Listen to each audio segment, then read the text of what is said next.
தென்னை வைத்து குருத்தோல பெட்டி செஞ்சு சீனி போட்டு நீ திங்க செல்லமாய் பிறந்தவளோ.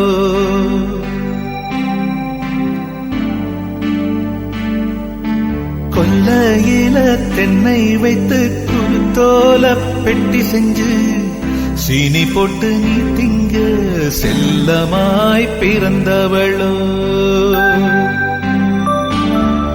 மரக்கிளையில் தொட்டில் கட்ட மாமனவன் மெட்டு கட்ட அரண்மனைய விட்டு வந்த அல்லிராணி கண்ணுறங்கு.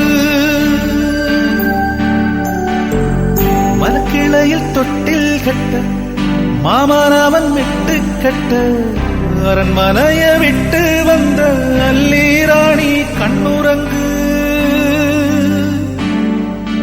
கொல்லையில தென்னை வைத்து குருத்தோல பெட்டி செஞ்சு சீனி போட்டு நீ திங்க செல்லமாய் பிறந்தவளோ.